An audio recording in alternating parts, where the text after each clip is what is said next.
Olá pessoal, tudo bem? A graça e a paz de Deus. Eu sou o pastor Giovanni e eu tenho uma palavra de Deus para o seu coração. Estamos na nossa série de vídeos devocionais acerca de Eclesiastes. Já estamos no capítulo 3. Hoje vamos adentrar nesse capítulo precioso, capítulo 3 de Eclesiastes. Eu tenho certeza que podemos extrair lições, princípios, valores espirituais tremendos para abençoar o nosso coração.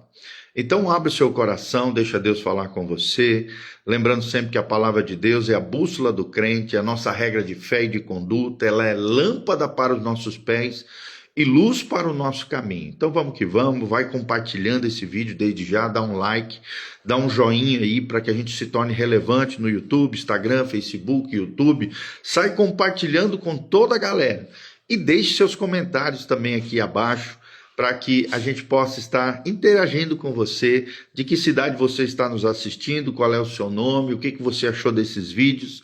Fala conosco, eu tenho certeza que vai ser bênção em nome de Jesus. Se você também tiver qualquer pedido de oração, deixe nos comentários o seu pedido de oração ou nos envie através das nossas redes sociais e nós vamos estar orando sim por você. Nós temos uma turminha preciosa de intercessores.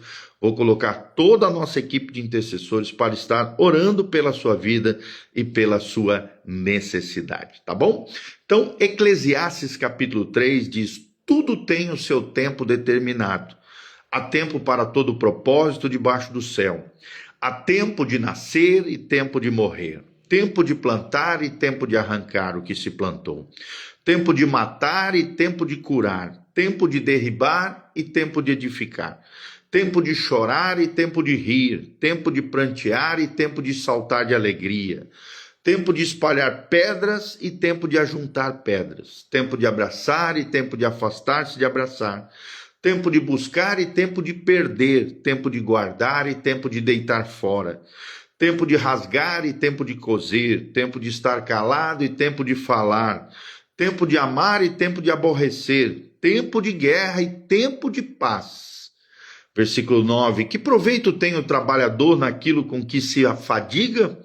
Viu o trabalho que Deus impôs aos filhos dos homens, para com ele os afligir. Tudo fez Deus formoso no seu devido tempo, também pôs a eternidade no coração do homem, sem que este possa descobrir as obras que Deus fez, desde o princípio até o fim. Sei que nada melhor para o homem do que regozijar-se e levar a vida regaladamente. E também que é dom de Deus que possa o homem comer, beber e desfrutar o bem de todo o seu trabalho. Sei que tudo quanto Deus faz durará eternamente. Nada lhe pode acrescentar e nada lhe tirar. E isto faz Deus para que os homens temam diante dele. O que é, já foi. E o que há de ser também já foi.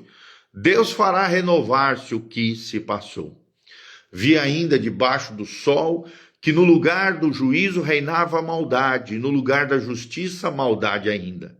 Então disse comigo: Deus julgará o justo e o perverso, pois há tempo para todo propósito e para toda obra. Disse ainda comigo: é por causa dos filhos dos homens, para que Deus os prove. E eles vejam o que são em si mesmo como os animais, porque o que sucede aos filhos dos homens sucede aos animais. O mesmo lhe sucede, como morre um, assim morre o outro. Todos têm o mesmo fôlego de vida, e nenhuma vantagem tem o homem sobre os animais, porque tudo é vaidade. Todos vão para o mesmo lugar, todos procedem do pó, e ao pó tornarão. Quem sabe se o fôlego da vida dos filhos dos homens se dirigem para cima e o dos animais para baixo, para a terra? Pelo que vi, não haver coisa melhor do que alegrar-se o homem nas suas obras, porque essa é a sua recompensa. Quem o fará voltar para ver o que será depois dele? Versículo 22, tá? Então são 22 versículos, Eclesiastes capítulo 3. Mas que lições preciosas nós podemos aprender através do livro de Eclesiastes? É interessante que aqui vemos uma continuação no capítulo 3 da busca por sentido debaixo do sol, que é a grande indagação de Eclesiastes 1:3. E a resposta à pergunta é: que proveito tem o trabalhador naquilo que se afadiga? É a grande pergunta e também a resposta de Eclesiastes 3:9. O tema central aqui nesse capítulo é a soberania de Deus sobre o tempo e sobre a vida humana. Vou repetir: a soberania de Deus sobre o tempo e sobre a vida humana.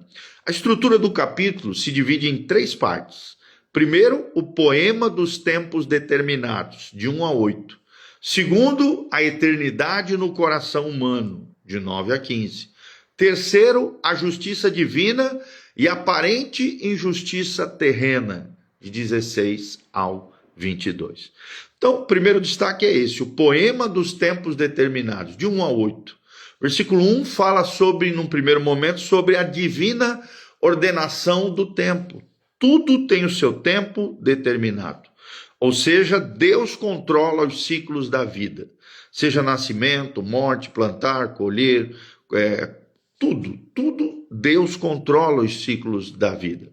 Aqui vemos uma aplicação pastoral. Reconhecer a soberania divina traz paz ao nosso coração diante das mudanças, dos ciclos, das estações que a vida nos impõe. Vemos também os 14 pares de contrastes, de 2 a 8. É uma espécie de abrangência aqui de experiências humanas fundamentais. Guerra, paz, chorar, rir, falar, calar. Então vemos 14 pares de contrastes aqui se referindo ao tempo. E aqui vemos um princípio hermenêutico. Cada evento tem o seu propósito no plano divino, mesmo quando esse é incompreensível para nós. Cada evento tem o seu propósito no plano divino. Uma ilustração disso é como as estações do ano, né? A vida tem fases necessárias, como as estações. Às vezes é inverno, às vezes é verão, às vezes é outono, às vezes é primavera. Pelo menos 4 estações bem definidas nós temos ao longo do ano, né? Tem países que não têm as 4 estações bem definidas, tem apenas 2, mas reconhecidamente, a maioria do globo terrestre tem 4 estações bem definidas: outono, inverno, primavera e verão. Uma resposta prática para isso nós vemos aqui no versículo 8b. O tempo de amar e o tempo de odiar. Aqui vemos uma advertência: não confundir resignação com passividade. Precisamos discernir o tempo de Deus em todas as coisas. É o que nos ensina Eclesiastes também 3:17. Segundo momento, vemos a eternidade no coração humano. É o segundo ponto, a segunda repartição, né? O segundo recorte desse texto do capítulo 3. Primeiro momento, vemos uma pergunta angustiante no versículo 9. Que proveito tem o trabalhador? E aqui nós vemos uma espécie de frustração por parte de Salomão. Ele achava que o trabalho, às vezes, parece fútil diante da caducidade da vida. Vemos, no segundo momento, o presente de Deus, a eternidade no coração.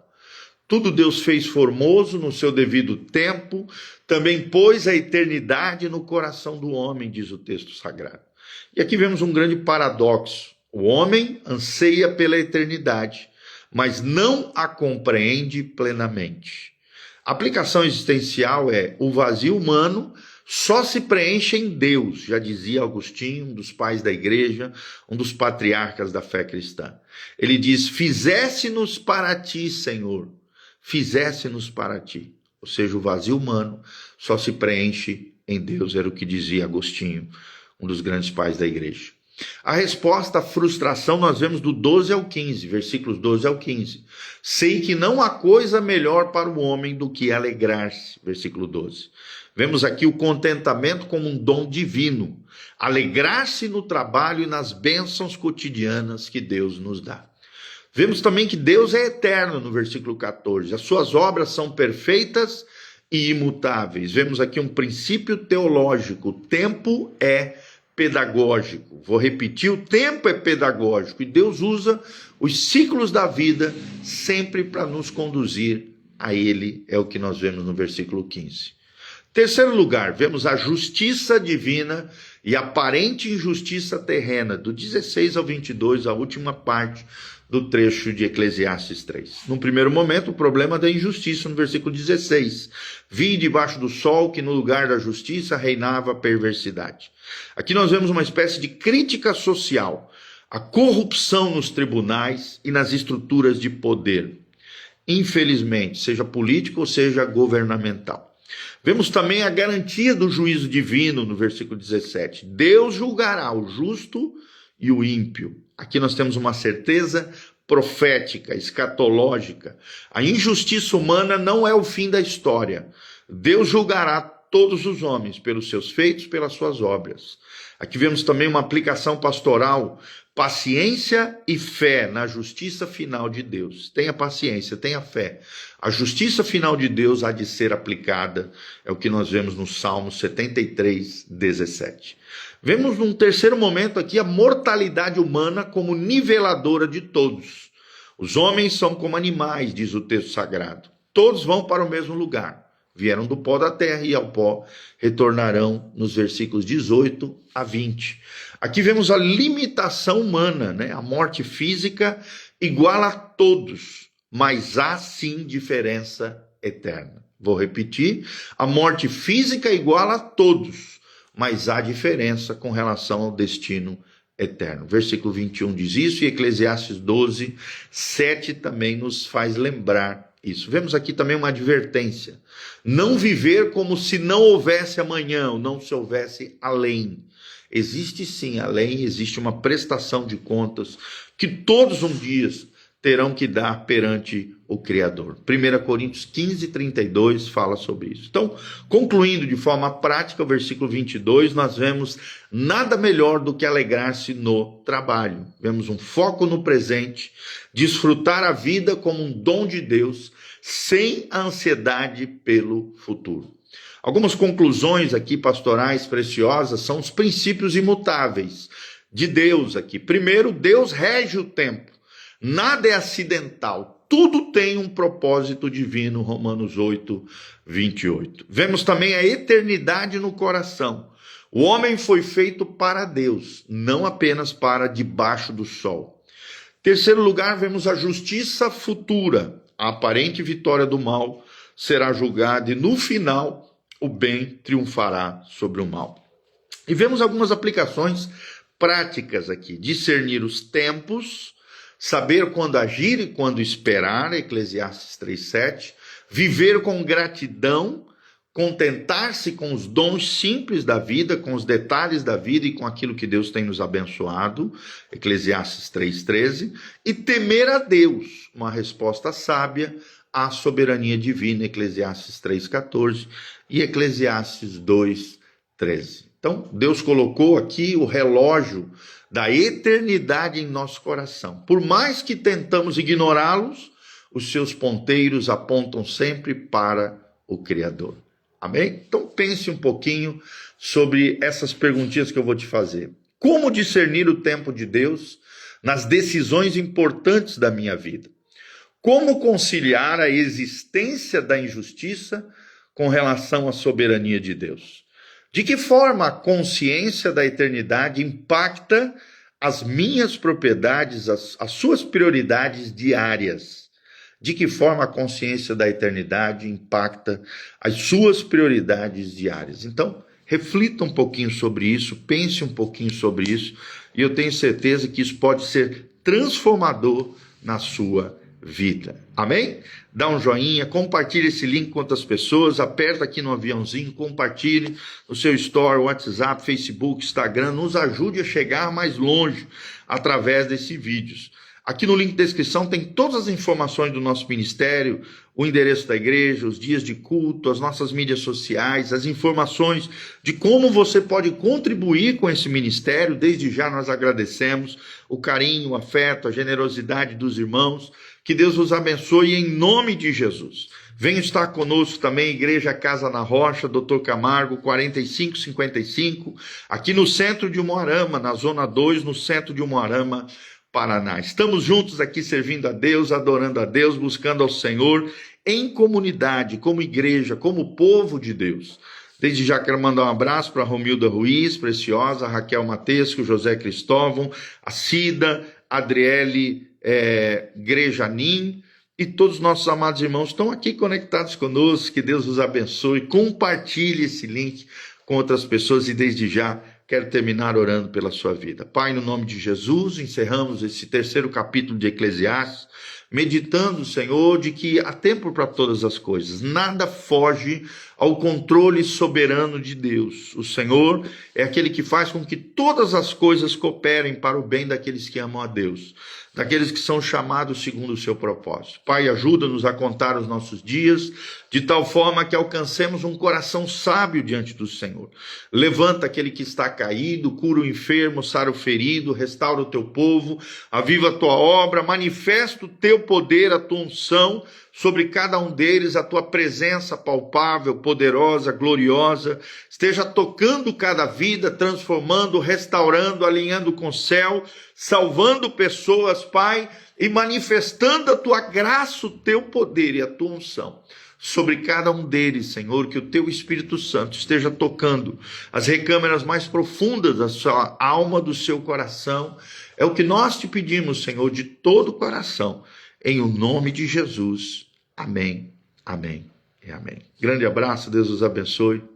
Beijão do pastor Giovanni e vem estar conosco. Louvado seja o nome do Senhor.